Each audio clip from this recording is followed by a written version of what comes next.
Good morning, everybody. How are we all doing? Happy Friday. Happy Friday. Let's get some likes on the video.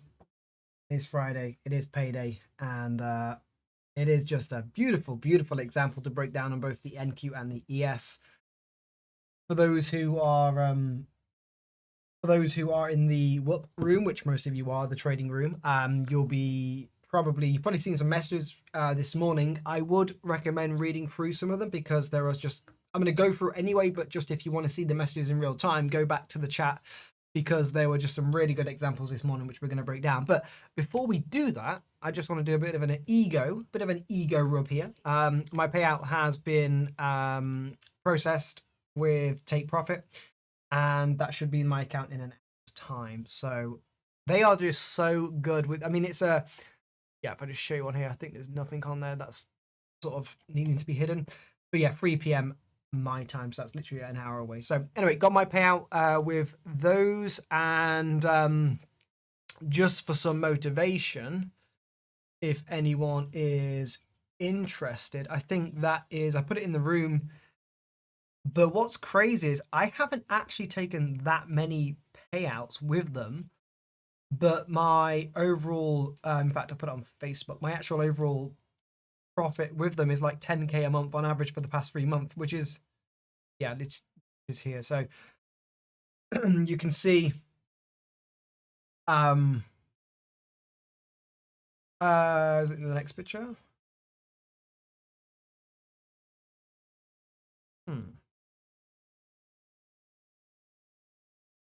Here it is. So yeah, the April, sorry, this is backwards, isn't it? So you've got pretty much 2 in the month of August. My months have gone then. August, and then October. Then we obviously had September last month as well. So I think it's $32,000 in the last 3 months, which is pretty much 10K a month on average, which is pretty good. And there's not that many payouts. So anyway, breaking down both the NQ and ES today. This is just a really clean example. I'm going to be including this in the new course, in the new indicators package. For anyone that's aware, I'm going to be building a new course based around the indicators that I am implementing to be able to actually keep me out of a lot of trouble and keep me in the actual trends that I want to be in, which is based on the masterclass teaching in terms of, you know, using fibs and everything else that I teach in that course. This is just going to be an addition to that. Still working out how I'm going to price it, how it's all going to work, but I will try and keep it as fair as possible for the members. I need to keep it fair for current members, new members, and also mine and Sam's time invested in doing it. So bear with me, but we are getting there. Really nice example on both the ES and the NQ again. We traded the ETH and the weekly high in terms of the ATR range yesterday. If you remember yesterday, which was obviously this day here, on Thursday yesterday, I said if you go back to yesterday's morning trade plan, I didn't really want to do much on the NQ. And really, Miller actually brought this to my attention this morning, is I should have actually looked on the ES. I have now set alerts on these, so you can actually set alerts when they hit the weekly range, i.e. the weekly high.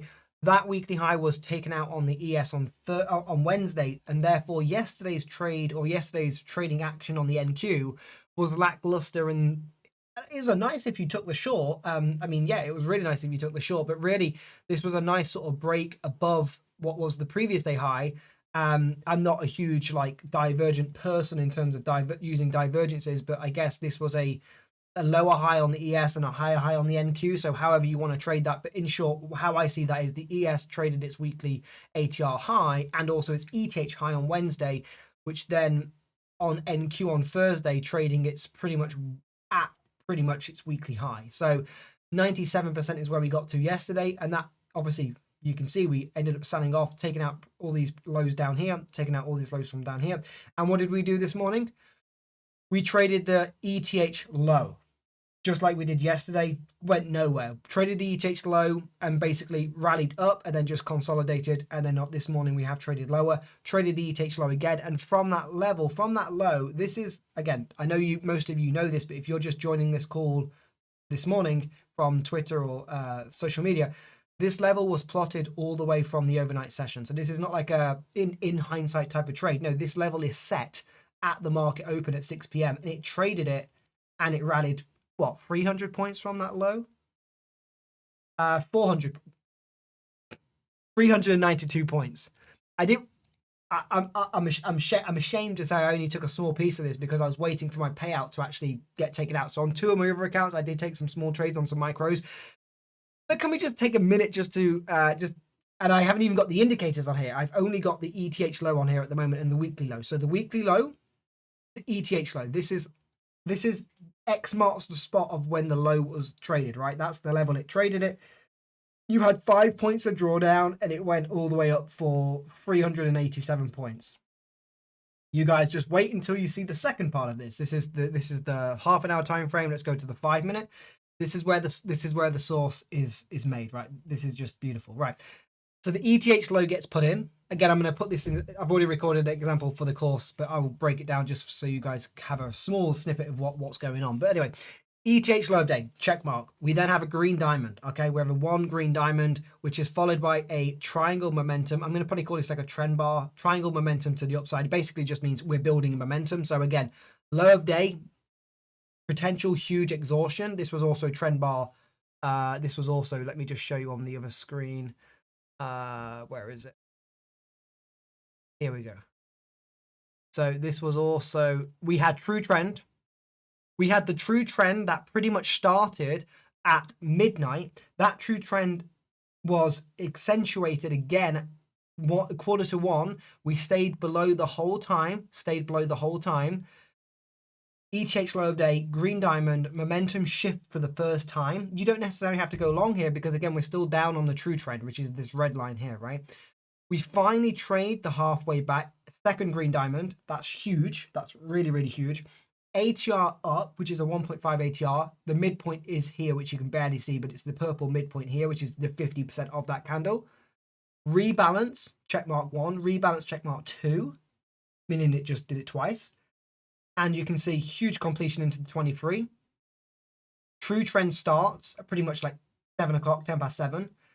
2 times ATR. Before that, we had a triangle momentum to the upside. 2 times ATR into the negative 23. Continued green diamond support, triangle momentum. True trend to the upside. 1.5 ATR again to the upside. And we're still inside that range. Now, one thing I do have been noticing is, Sam mentioned this, the bigger the extension we have on the true trend, we do have to be a little bit careful. And if we do get a third green diamond, that would probably be potential. I don't necessarily want to short a, I don't really like shorting weekly or daily uptrends, which just basically means when we're in trend, I like to buy pullbacks, i.e. this, as opposed to shorting tops. I just think it's so much easier long term. It just makes no sense in my opinion trying to short a market that only ever goes up in terms of interest rates and inflation. So anyway, that's kind of the breakdown this morning. And someone also alerted in the room that this is actually the dynamic ETH high of day has changed obviously because we took out that low, which coincides quite nicely with the full halfway back. Again, I'm not going to short a halfway back on the week when we've had such a aggressive reclaim of what would be yesterday's RTH low, and we've had so much buying pressure on the overnight. Now, I'm not saying we don't see any reactions on that halfway back. I'm just saying for me personally, I don't really care for taking that kind of short. Again, it could rip face 500 points to the downside, and that's just life. But personally, I would, and all I'm going to do is basically try and follow this true trend. So we have a traditional from the open at basically 625, 6:30. I will just trade or at least look for the first high to high. And at the moment, that is lining up with the true trend support. If for whatever reason we do get a bit of a deeper pullback, and I'm not opposed to it, it still lines up again with the true trend. So it just depends how much of a pullback we get. And if we don't get a pullback and we just continue higher and higher and higher, it's probably just a case that you trade how you want to trade it. How aggressive that is for you is nothing to do with me. You'll see what I'm doing. But if there's not much to be had, it's probably go and enjoy the weekend. We've had an absolute killer week, and it's only going to get better from here. So you don't have to worry about missing anything because, oh boy, this is only going to get better and better. So you're in the right place. We're doing incredible things, and you don't ever have to worry about missing a trade or a day or a week, because we're here all the time and we're not going anywhere. So yeah, that was breakdown this morning. All I'll look for, again, just in short, if you want the short snippet of the breakdown, is pretty much waiting for that what would be, I guess, a full same anchor new high from the overnight, which is going to line up with a true trend. And that is all I'm really going to look for, and hopefully we get some support from there. Just be mindful of whatever the RTH higher day open is. Obviously the ETH is there at 852s. Wherever we open the next 20 minutes, we are going to have those lines set. So just be mindful of where they are. A good rule of thumb is anything above 50% of the ETH is kind of like, I don't really want to be long or short above that area. So, you know, the ETH range at the moment for the day is about 400 points. Yeah, about 400 and basically about 450. So whatever 50% of that is, which is like 225, I wouldn't really want to be pushing it much above whatever that is. So like pretty much back up into 25 100s, which is